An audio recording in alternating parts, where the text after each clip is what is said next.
হত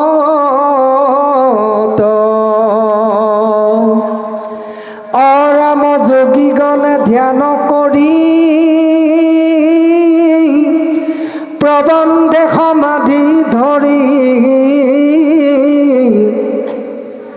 সদায় চৰণ চিন্তে যাৰ বুদ্ধিৰ গোচৰণ ভকতিতে বশ্য হৈ তেন্তে পুত্ৰ ভৈলা যশোদাৰ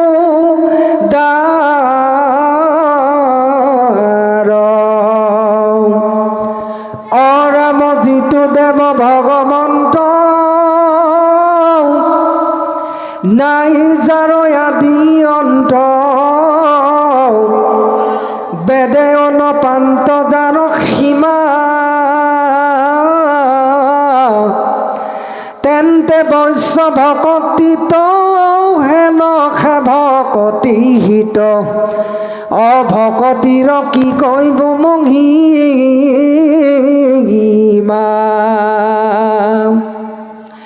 অৰাম জানিয়েৰা আনমতি ভকতিত কৰা ৰতি ভকতি সাধিবে কৈলান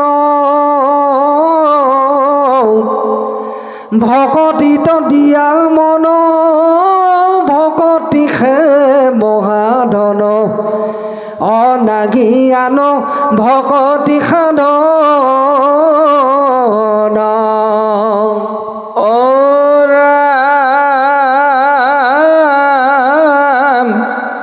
চাৰিও বেদৰ মাজে কৃষ্ণৰ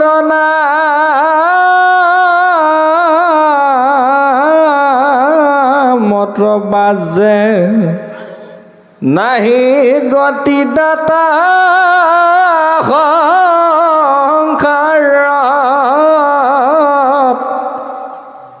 আপুনি ঈশ্বৰ হৰি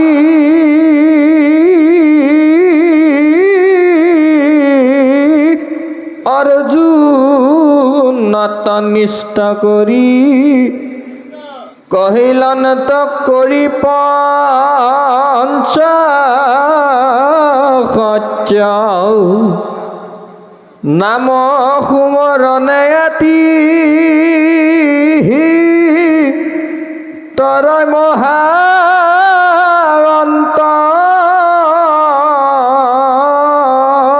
জাতি জানি নাম স্মৰিও সৰ্বথা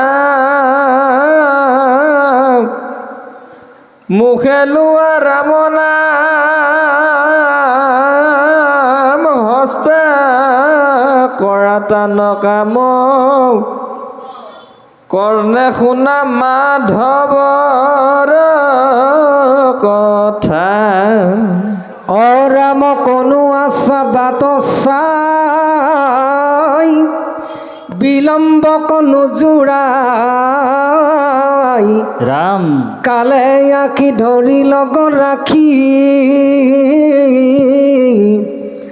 নিতে হুঁয় আয়ু পাত এৰাও কালৰ হাত মাধৱৰ চৰণয়ো পাখি হৰিয়ে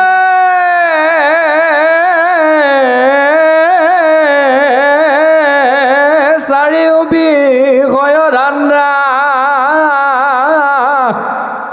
অ ৰাম নাম গলে বান্ধা জানি খব শাস্ত্ৰ যুগুতে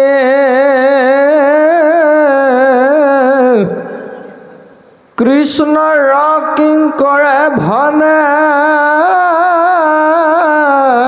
ৰাম নাম ঘোষা ঘনে কৃষ্ণ তেবে পাইবা হাততে মুকুতি ৰাম হৰি ৰাম ৰাম ৰাম ৰাম ৰাম হৰি ৰাম ৰাম ৰাম ৰাম ৰাম। কৃপালু জয় ৰাম বাপাই সমস্ত ইয়াতে সুন্দৰ দৰ্শনত আমাক কথাবিলাক কৈছে ছবি চন্দে। তাৰ আগে আগে ভগৱন্তৰ লীলাৰ কথাটো অকণমান কওঁ আপোনালোকক। কৃষ্ণৰ মুখক চাই হাঁহি হাঁহি ৰংগ পাই গোপীগণে কহে এহি কথা, তৰ তৰ কৰি কৃষ্ণে মামৰ মুখক শান্ত দেখি যশোদাৰ ভৈল বেথা। ইমান কমপ্লেইন, ইমান আপত্তি ভগৱানৰ আপত্তিবিলাক যশোদাই পাই ভগৱানৰ ওপৰত বহুত খং উঠিছে। তাৰপিছত কৈছে, নাহি ভয় বুলি বাণী বুকুত সাৱতে আনি মহা স্নেহে মুখে চুমা দিলা, এহি মতে নাৰায়ণ কিৰিলন্ত অনুক্ষণ শুনা কহোঁ আৰু শিশু লীলা। তাৰপিছত দুলৰী চন্দত কৈছে যে এহি মতে কৃষ্ণে ক্ৰিয়া আচন্তে পাছে গোপী শিশু যাকে, কৃষ্ণ মাটি খান্ত বুলি গেৰি পাৰৈ যশোদা শুনিলা তাকে। এতিয়া কৃষ্ণই মাটি খালে বুলি আপত্তি কৰিলে এবাৰ। মানে ভগৱন্তক কাপোৰ কানি পিন্ধাই যশোদাই মানে নতুন সদায় গা পা ধুৱাই নতুন নৱবস্ত্ৰ পিন্ধায় মাকে। আৰু ভগৱানে গৈ কিনি গোহালিত গোবৰ মাটি পানী এনেকুৱাত খেলি আকৌ লেতেৰা কৰি দিয়ে। এবাৰ পিন্ধাই আকৌ লেতেৰা কৰে, আকৌ পিন্ধাই আকৌ লেতেৰা কৰে। যশোদাৰ এই মাটি চাটি মানে বাগৰি খুব লেতেৰা কৰে। তেতিয়া যশোদাৰ খুব খং উঠিলে আৰু গালি পাৰিছে, হে কৃষ্ণ তই শুকুৰ আছিলি নেকি, কেনেবাকৈ তই গাহৰি আছিলি নেকি? তেতিয়া ভগৱানে ক'লে, মাকে কেনেকৈ গম পাই গ'ল যে মই গাহৰি জন্ম লৈছিলোঁ বুলি? অ' হৰি, গাহৰি অৱতাৰ হৈছিলে বুলি মাকে কেনেকৈ গম পাই গ'ল? তাৰমানে যশোদাই এনেই কৈ দিলে যে হে কানাই, তই বোলে পিছলে জন্ম মে তু শুকৰ থা কিয়া, বোলে গাহৰি আছিলি নেকি? তো ভগৱানো মনে মনে মিচিং মিচিং আহিছে, মাতো মোৰ গম পাই গ'ল যে মই গাহৰিৰ অৱতাৰ হৈছিলোঁ বুলি। অ' হৰি অ' ৰাম, খাইবো মুণ্ড বুলি পুত্ৰৰ হাতত সৰিলা খেদি গোৱালি, কেনে মাটি খাইলি বলাই আদি কৰি কহয় হবে চবালি। শুনি ডৰি হৰি মামত মাতন্ত হবে মিছা মাতে আই। চাওকচোন বাৰু, আপত্তি দোৱাৰ পিছতো ভগৱানে কৈছে সকলো মিছা কৈছে মা। অ' হৰি মইহে সঁচা, মানে আৰু সঁচাকৈ ভগৱানে সত্য। এ ৰাম তুমিহে কেৱলে সত্য, মিছা হবে আন, জানি জ্ঞানী গণে কৰে হৃদয়ত ধ্যান। ভগৱান মিছা মাতিছে, কিন্তু মিছা মতাজন কোন? বোলে পৰম সত্য হয়, হয়নে বাৰু? সেইজনেই সত্য। বাকীবিলাক আপুনি মই চব অসাৰ নহয় জানো, অসত্য হয়। গতিকে কৈছে, খাইলো মাটি যেবে মুখচাৱা তেবে দেখান্ত বেন্ত বাই, পুত্ৰৰ গৰ্ভত সমস্তে জগত যশোদা দেখন্ত পাছে। গৰ্ভটো মাকে ক'লে, চাওঁ লালা তোৰ মুখখন মেলি চাওঁ, তই মাটি খালি যদি জিভাতটো অকণমান হ'লেও লাগিব, মুখতটো অকণমান লাগিব। ভগৱানে কৰি দিলে, গোটেই বিশ্ব ব্ৰহ্মাণ্ড বোলে গৰ্ভতে আছে। আৰু তাত বোলে কৃষ্ণই নিজকো মানে যশোদাই নিজকো দেখা পালে, হয়নে বাৰু? কি ক'লে? যে সাগৰ মহি পুত্ৰৰ গৰ্ভত সমস্তে জগতত যশোদা দেখন্ত পাছে, সাগৰ মহি বায়ু সূৰ্য শশী তাৰাগণ তত্ত্ব আছে। ক'ত আছে? বোলে ভগৱানৰ উদৰতে আছে দেই। এই পৃথিৱী মহি গোটেই বিশ্ব ব্ৰহ্মাণ্ড ভগৱানৰ গৰ্ভত আছে।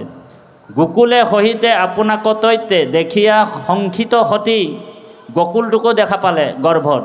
তাৰপিছত সতী যশোদাই কি হ'ল? আচৰিত হ'ল। কিবা স্বপ্ন দেখোঁ, কিবা দেৱ মায়া, কিবা ভ্ৰম ভৈল মতি, কিবা মই সপোন পাইছোঁ নে কিবা মায়া বা দেৱ মায়া, এই বুলি যশোদাই আচৰিত হৈছে। নোহন্ত মানুহ পৰম পুৰুষ জানিয়া লৈলো শৰণ। লগে লগে যশোদা শৰণ লৈছে কৃষ্ণৰ ওচৰত দেই। বাক্য মনে যাক তৰ্কিবে নপাৰে, প্ৰণামো তানে চৰণ। অলপ সময়ৰ কাৰণে যশোদাক ভগৱানে কৃপা কৰিলে, আৰু লগে লগে যশোদাক শৰণ ল'লে দেই। অলপ সময়ৰ কাৰণে দেই, বেছি সময়ৰ কাৰণে নহয়। তাৰপিছত ক'লে, যাৰ মায়া হেন কুমতি কৰাবই, এন্তে মোৰ প্ৰতি যত গোপ গোপী মই বৰ্জেশ্বৰী সতী, যাৰ মায়া হেন কুমতি কৰাবই তেন্তে আবে মূৰ গতি। যশোদা জানিলা দেখি দুনাই কৃষ্ণে কৰিলা বৈষ্ণৱী মায়া। ভগৱানে বিষ্ণু মায়াটো লগাই দিলে, বৈষ্ণৱী মায়া বুলি কয়। ভগৱানৰ মায়াটো হৈছে বিষ্ণু মায়া, সেইটো সকলোকে ভগৱানে অকণমান অকণমান লগাই ৰাখে। সেইকাৰণে আপুনি ঈশ্বৰক দেখা নাপায় বা ঈশ্বৰৰ বিষয়ে জানিব নোৱাৰে। পৰমাত্মা আমাৰ হৃদয়ত আছে, এই কথাটো আমি উপলব্ধি কৰিব নোৱাৰোঁ, কাৰণ বিষ্ণু মায়াৰ যোগেদি। বিষ্ণু মায়া আমাক সকলোকে বান্ধি ৰাখিছে। দে বাপাইসকল, পুত্ৰ বুলি তুলি কোলাত লৈলন্ত কৃষ্ণৰ নন্দৰ জায়া।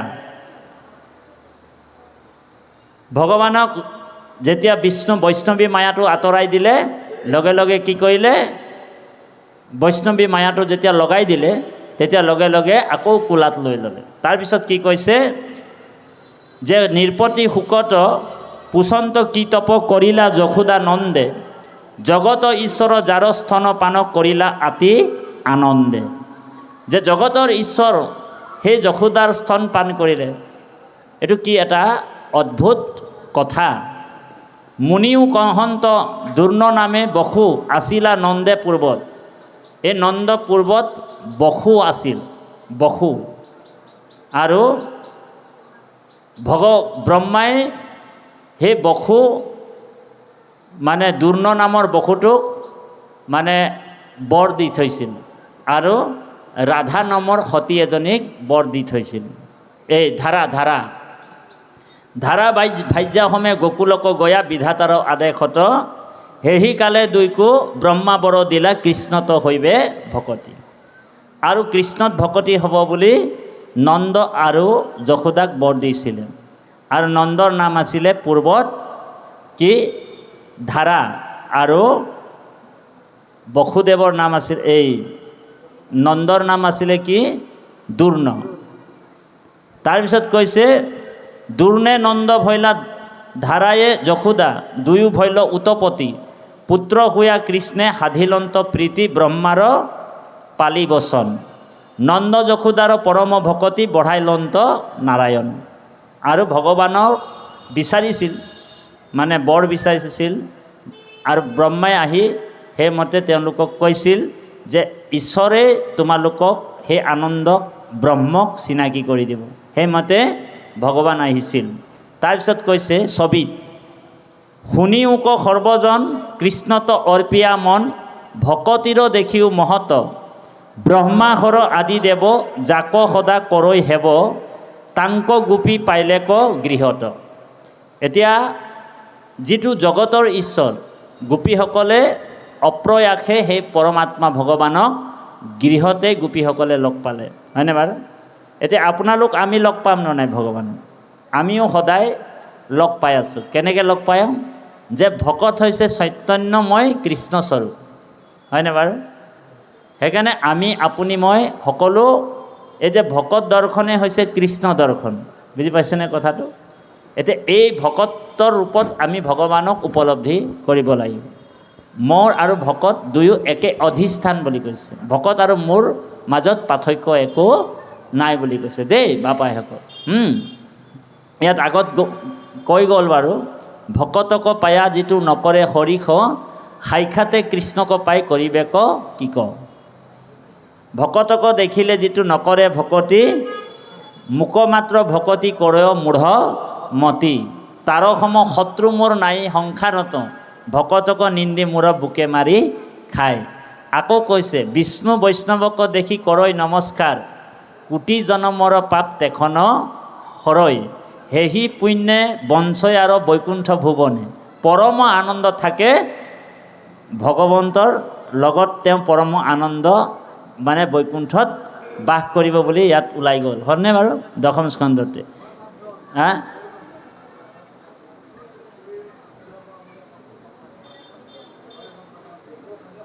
কৃষ্ণ।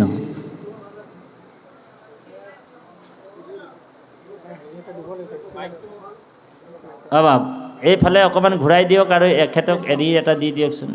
ৰ'ব, মাইক্ৰফোন এটা দি দিব আপোনাক। প্ৰশ্নটো মানৱ ক'ত গ'ল? প্ৰশ্নটো মানে চবেই জানিব আৰু নহয়, আপুনি এইটো লওক।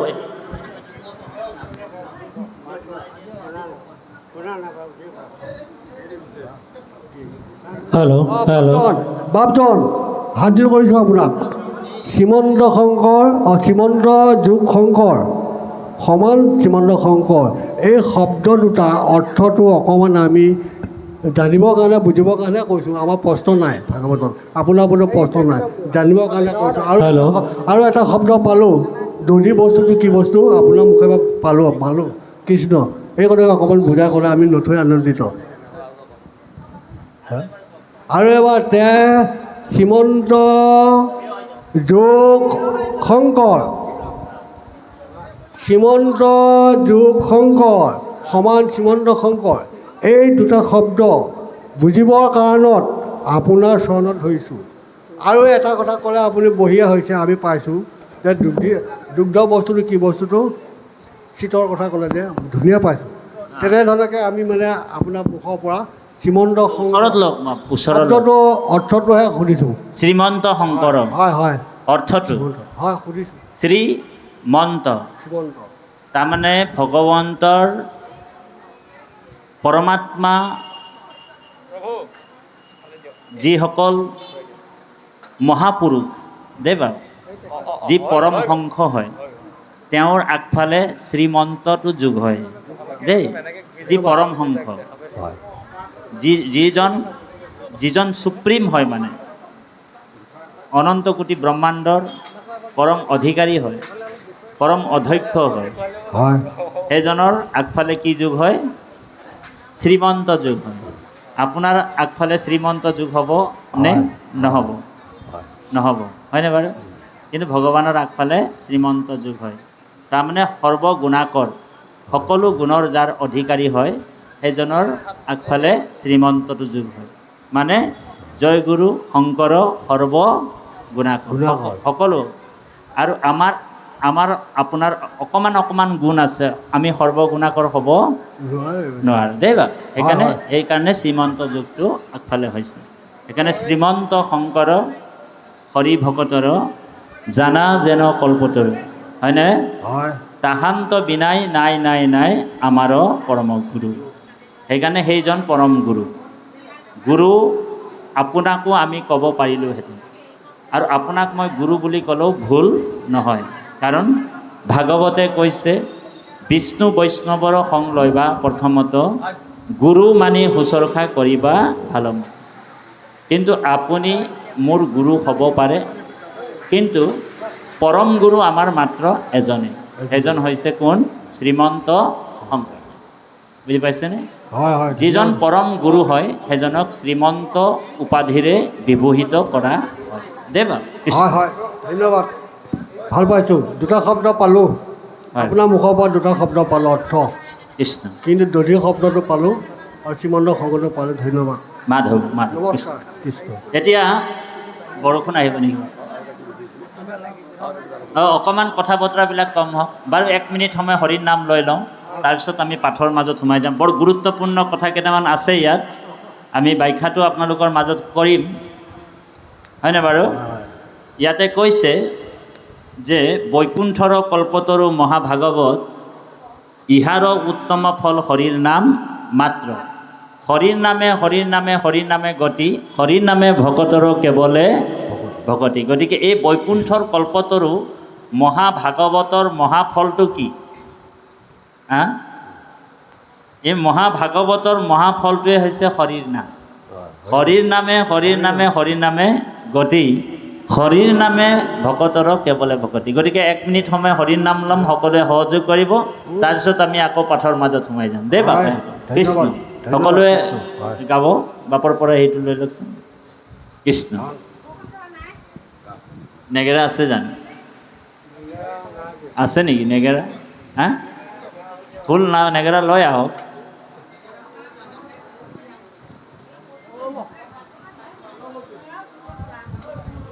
আৰু যদি প্ৰশ্ন কেতিয়া থাকে আমাক 1 ঘণ্টামানৰ পিছত প্ৰশ্নটো কৰিব দে বাবু তাৰমানে মাজতে প্ৰশ্নটো কৰি দিয়াৰ লগে লগে ৰসভংগ হৈ যায় ৰসভংগ এইটো কাৰণে হয় তাৰমানে ঈশ্বৰৰ কথা বাকীসকলে শুনি এটা আনন্দ বিভোৰ হৈ থাকে দেই তেওঁলোক ডুবি থাকে ব্ৰহ্ম আনন্দ সুখত ডুবি থাকে আপোনাৰ ব্যক্তিগত প্ৰশ্ন এটাই, আপোনাৰ ব্যক্তিগত প্ৰশ্নটোৱে কি কৰিলে তেওঁলোকৰ ৰসভংগ কৰি পেলালে দেই বাৰু। সেইকাৰণে সেৱা জনাইছোঁ, বেয়া নাপাব। যদি ব্যক্তিগত প্ৰশ্ন আছে আপোনালোক আমাক পাঠৰ ফ্ৰণ্টত লগ কৰিব, সুধিব, আমি যিমান মগজৰে ঢুকি পাম আপোনালোকক কৈ যাম উত্তৰটো, হয়নে বাৰু? আৰু ঈশ্বৰৰ কথাবিলাক অনন্ত বুলি কৈছে, মহিমাবিলাক অনন্ত, হয়নে বাৰু? ব্ৰহ্মাই 4খন মুখেৰে কৈ শেষ কৰিব পাৰিলেনে? নোৱাৰিলে। গতিকে তাতিবাব এখন মুখেৰে কিমান ক'ব? অ হৰি ৰাম। গতিকে মতি অনুসাৰে আমি আপোনালোকক কথাবিলাক ক'ম। সেইকাৰণে কৈছে যে খাব শেষে কথা কোনে কহিবাক পাৰে, পখা অনুৰূপে পক্ষী উৰিবাক পাৰে। যেনেকৈ ঘনচিৰিকাৰ পাখিবিলাক সৰু সৰু আৰু চিলনীৰ পাখিবিলাক ডাঙৰ ডাঙৰ। ঘনচিৰিকাই ঘৰে ঘৰে উৰি ফুৰে, কিন্তু চিলনীয়ে বহুত দূৰত উৰি যায়, হয়নে বাৰু? কিন্তু ঘনচিৰিকাই চিলনীৰ পাখিটো দেখি বহুত দূৰলৈ উৰিছে বুলি চাই তেওঁ যদি উৰিবলৈ যায় তেনেহ'লে পাৰিবনে? নোৱাৰে। কিন্তু এটা কথা মনত ৰাখিব যে চিলনীয়ে উৰিছে, তাকে দেখি মোৰ পাখি সৰু বুলি তেওঁ নোৰাকেও নাথাকে, তেওঁতো উৰিবলৈ চেষ্টা কৰে, হয়নে বাৰু?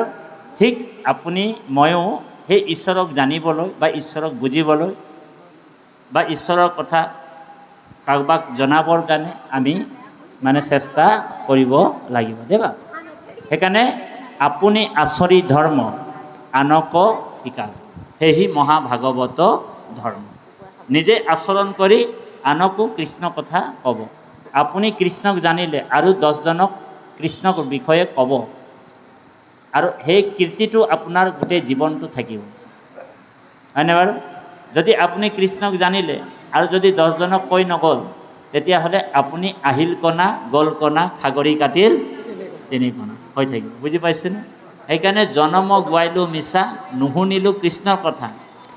যদি আমি জন্মটো এনেই গোৱাই দিম, যদি আমি কৃষ্ণৰ কথা নুশুনো, সেইকাৰণে ভগৱানে কৈছে মোৰ কথা পাৰিলে তুমি ক'বা, আৰু যদি নজানা তেনেহ'লে আনৰ পৰা শুনিবা।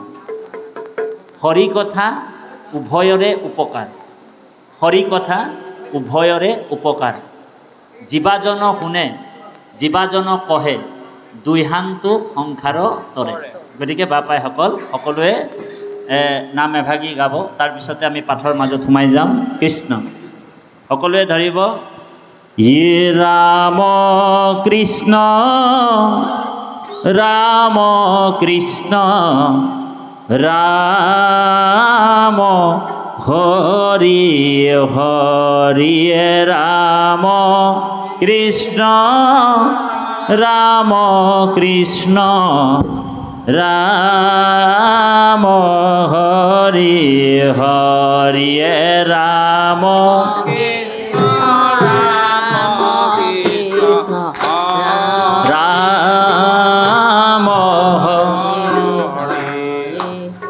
হে রাম কৃষ্ণ রাম কৃষ্ণ রাম হরি হরি, রাম কৃষ্ণ রাম কৃষ্ণ রাম হরি হরি, হে রাম কৃষ্ণ রাম কৃষ্ণ রাম হরি হরি, রাম কৃষ্ণ রাম কৃষ্ণ রাম হরি হরি, রামতে